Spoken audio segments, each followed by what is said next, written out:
Coming up on this edition of the Bluffton News, we'll explore the employment trends in Bluffton and take a peek inside the Bluffton Boys and Girls Club. All that and, of course, the latest headline business and entertainment news right now on the Bluffton News.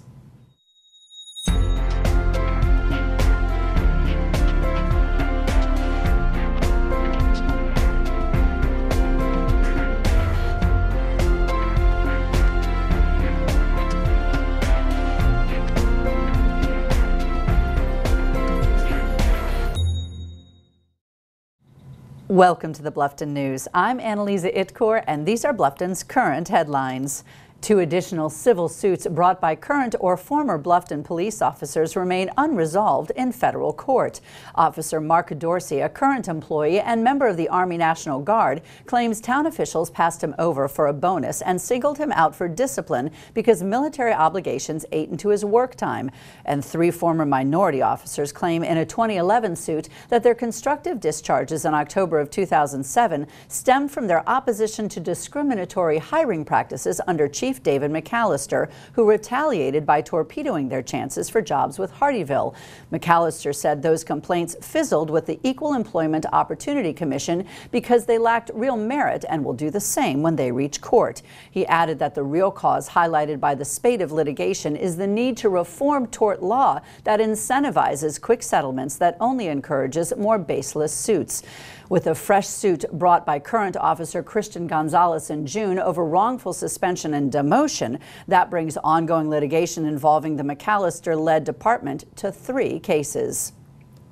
There's a new policy at the Beaufort office of the South Carolina Department of Motor Vehicles requiring appointments for road tests, but DMV officials say it's too early to gauge the month-old program's performance. The program started June 4th and requires drivers taking road tests to make appointments. Many customers are still unaware of the appointment-only policy, but some customers and employees have already reported positive feedback about better service and shorter wait times. Road tests can take up to 40 minutes, and the process requires the attention of several different clerks. If the pilot program is successful, it could spread to other DMV offices. Detailed figures on the program's performance won't be collected for another couple of months, and currently the Bluffton office still accepts only walk-ins for road tests. Tuition at the University of South Carolina Beaufort and the Technical College of the Lowcountry will rise this fall. The hikes are part of a system-wide increase approved Friday by the USC Board of Trustees. The school is still gradually raising tuition as part of its conversion from a 2-year college to a 4-year baccalaureate degree-granting school, a process that began in 2004. Since then, tuition has risen every year to keep pace with the increased costs of hiring more faculty with doctorate degrees and offering more courses and majors. USCB still has the lowest tuition of a baccalaureate degree-granting school in the state. Shaniqua Martiz Hayward, 21, was found dead near a heavily damaged Honda sedan. The car had hit a culvert, briefly left the ground, and landed in the front yard of a home on South Logan Street. The accident most likely occurred around 2:30 a.m. on Friday, and both Ridgeland Police and Jasper County Sheriff's deputies responded after it was reported at sunup. Neither the vehicle nor damage to the lawn or landscaping could be seen from the road, so passerbys probably didn't even notice the wreck. The cause hasn't been determined, but police are investigating whether speed played a role. And here's what's happening around the state. With several months to go before any possible trial, a court-appointed attorney has begun sifting through the assets of a former Anderson County Council member accused of running a multi-million-dollar Ponzi scheme. Greenville attorney Beatty Ashmore said he has a website up and running for investors who fear they were hoodwinked by Ronnie Wilson and his gold and silver bullion business. There, they can sign up to take part if the assets are split up in the future. Wilson was charged in April with mail fraud after authorities said he took millions of dollars from investors through his business, Atlantic Bullion and Coin, but never actually bought them the silver bullion he promised. Authorities have said more than 900 people invested about $90 million with Wilson, who changed receipts to keep the scheme going and lost nearly $60 million of clients' money. Wilson was originally scheduled to appear in court in May, but his federal case has been delayed until August. His bank accounts have been frozen, and Wilson is out of jail on $1 million bond. Two men are recovering at Beaufort County Hospital from gunshot wounds after South Carolina deputies say they fired to defend themselves from being run down. Deputies say the white 1991 Cadillac DeVille 40-year-old Johnny Williams and 33-year-old Anthony Ankrum were driving had a stolen license plate tag from Georgia, and after they stopped the car, Williams slammed it into gear to run down the officers. Two deputies who were part of a drug task force shot at the car, wounding the two men. The car then crashed into a nearby tree. A 6-year-old child sitting in the front seat wasn't hit by the flying bullets and was turned over to his aunt. And finally, South Carolina Labor's agency has a warning for businesses across the state. Check the legal status of your new employees through a free online system or face immediate penalties. The phase-in period for the state's anti-illegal immigration requirements end with the fiscal year. For businesses of all sizes, that means no more warnings for a first violation. The law requires businesses to use the federal online E-Verify program to ensure their new hires are in the country legally or face punishments that start with probation and progress to a forced shutdown. As of July 1st, employees must be verified through the system within 3 business days of being hired. For more information on these headlines and more, please check out the media sources you see listed on your screen. You can also follow us on Facebook and Twitter. Coming up, BJ Frazier of the Bluffton Sun has an insider's view of what's making news as the Bluffton News brings you hot off the presses, and Shellie Hodges takes a look at some favorite Bluffton businesses when we return with more Bluffton news.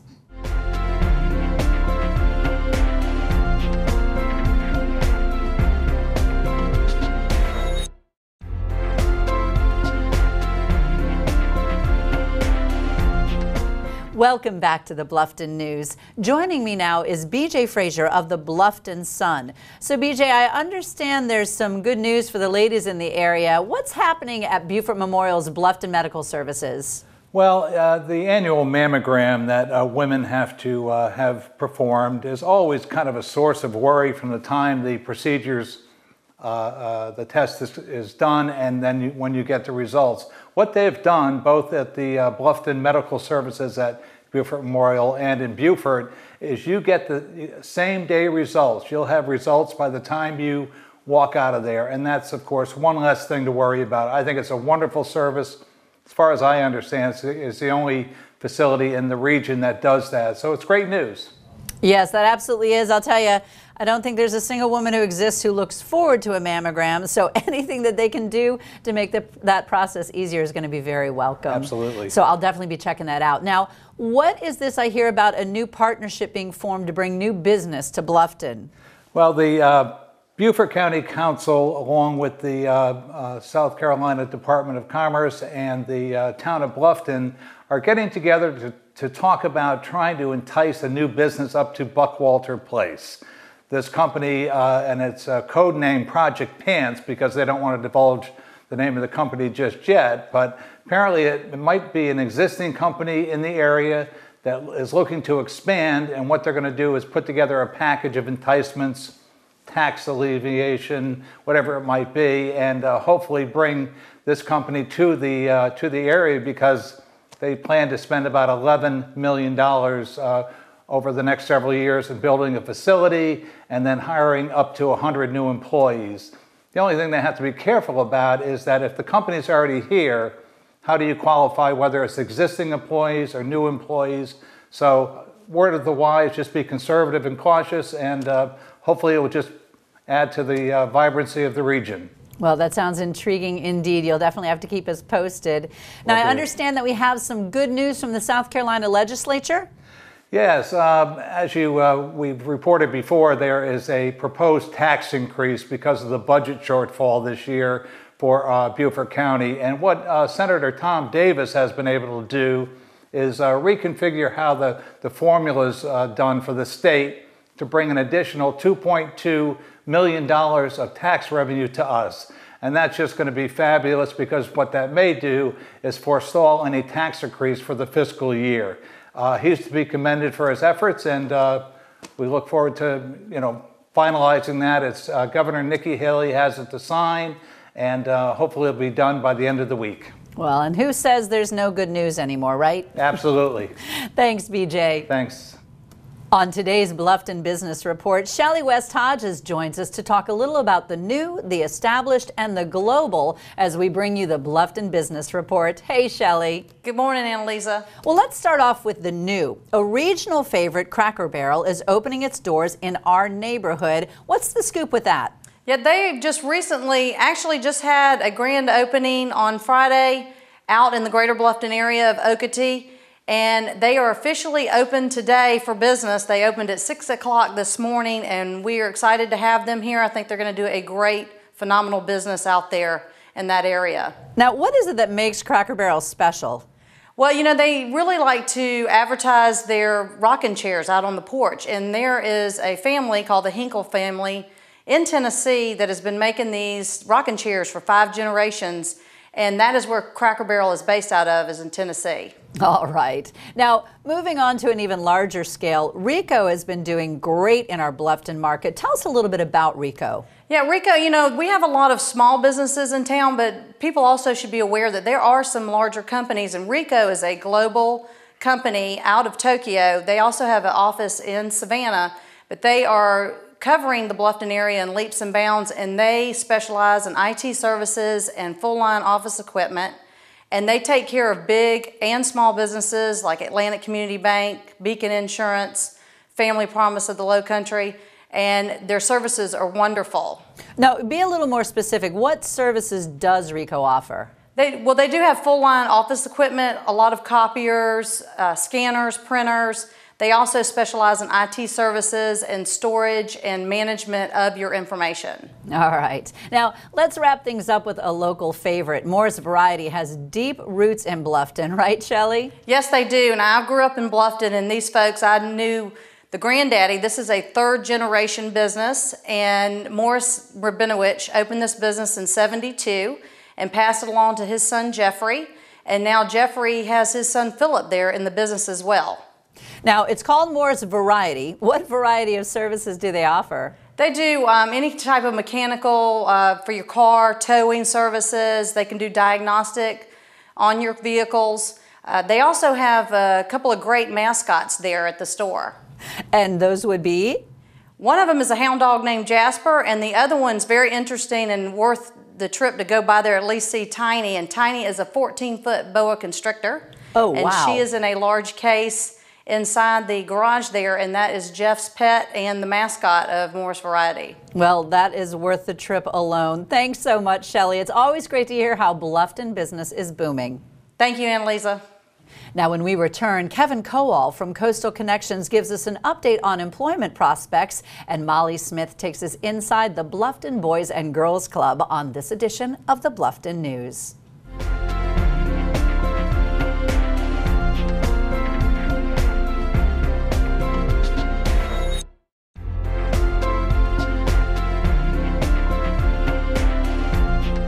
Welcome back to the Bluffton News. Today I'm joined by Kevin Kowal from Coastal Connections Employment Agency.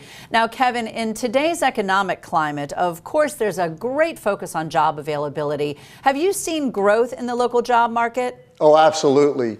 We are showing growth of over 25% since the recession of 2009.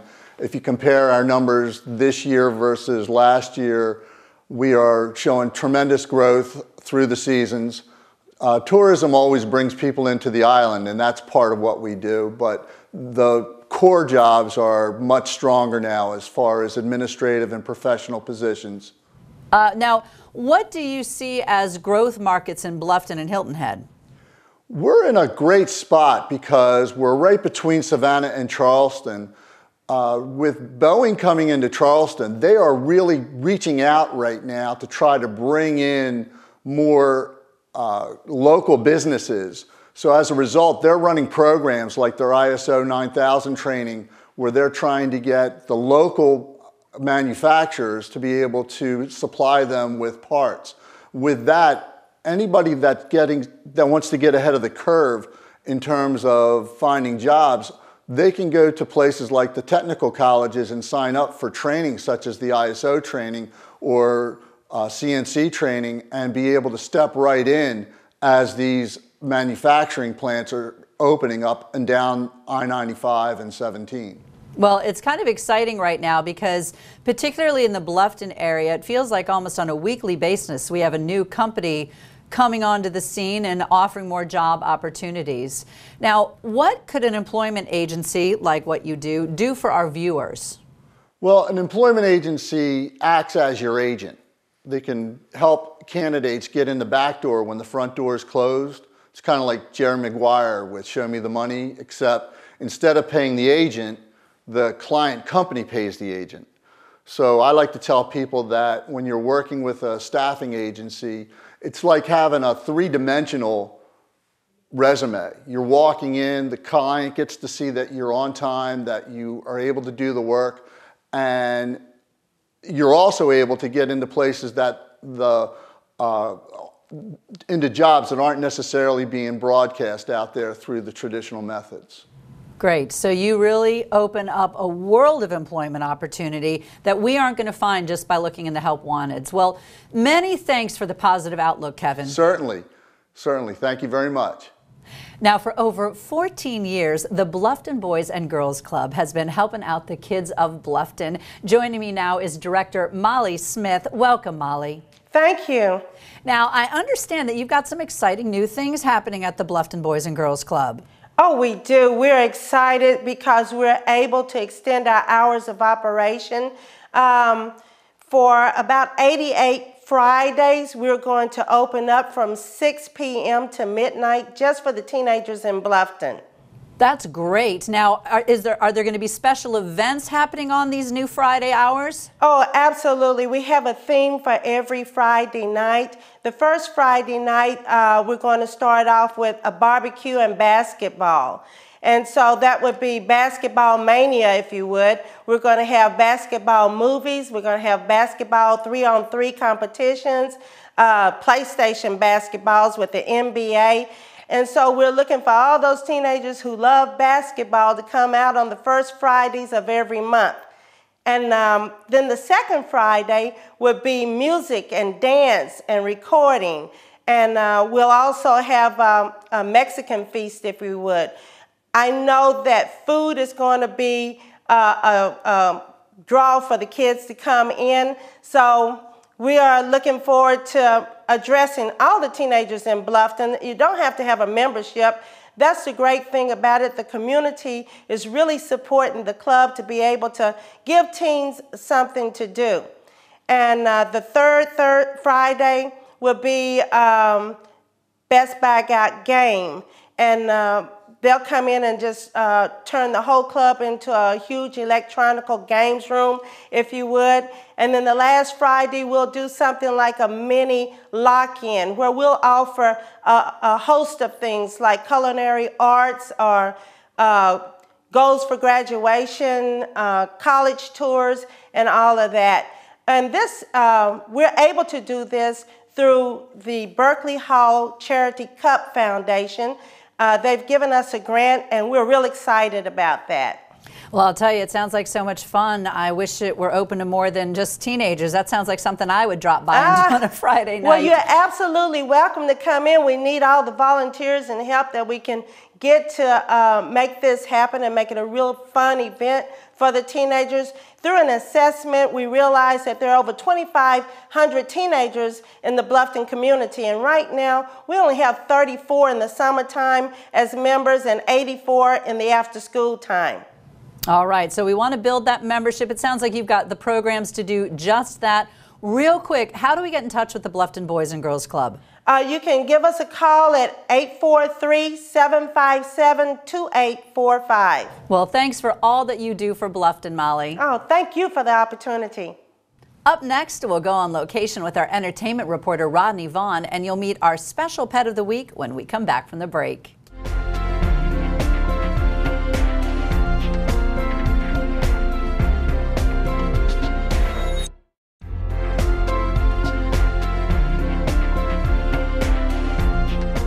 Welcome back. Rodney Vaughn has hit the road this week in his constant search for all things fascinating. Thanks, Anneliza. We're here today in Old Town Bluffton at the Booksalicious bookstore, and I'm interviewing my friend Jeff Fulgham, who has written an interesting book called The Bluffton Expedition. Can you tell us a little bit about the book, Jeff? Sure, it's about the burning of Bluffton, and more specifically, it's about the significance of Bluffton during the war and the significance of the burning itself. Okay, and you're talking about the Civil War, of course, which Bluffton played an integral part in that. Yeah. And the book has been available for just a little bit now, right? Yeah, it just was published a few weeks ago, and it's now available in stores in Bluffton and online. Okay, and you spent quite a bit of time researching the book, getting the book prepared. Can you tell us about that a little bit? Yeah, it was about a 2.5-year process. Wow. From the time I started doing research until the time it was published. Wow, and you had some local contributors, I assume? Absolutely. Yeah, absolutely. We had some editors from Bluffton. Robert Jones Jr. worked on the book too. Okay. Yeah. Cool, cool. And as the book went on, you found out more and more and more about the history and about what you were going to cover in the material. Absolutely. That's really interesting. Yeah.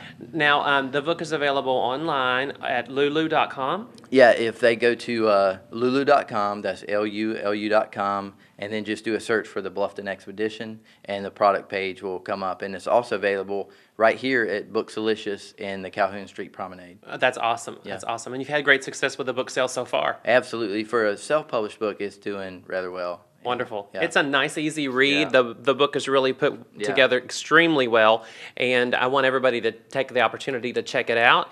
Stop in Booksalicious and pick up a copy, or pick up a copy online. And I want to thank Jeff for joining us today. Thank you. Yes, sir. Thanks, Rodney. That's great, Rodney. Now, our Bluffton Pet of the Week is Kelsey. This one-of-a-kind canine is sure to capture your heart. Kelsey was rescued from a nearby kill shelter. How anyone could have turned this cutie in is beyond me. Kelsey dances for joy when you stop by to visit. Her unique gait and happy demeanor reminds you of a leprechaun. So, hey, take this sweetie home and it is for sure going to be your lucky day. For more information about other adoptable animals, please contact Brookshaven Animal Rescue at 843-757-7387. Thanks for joining us for the news program that is all Bluffton all the time. I'm Anneliza Itkor for the Bluffton News. We'll see you next time.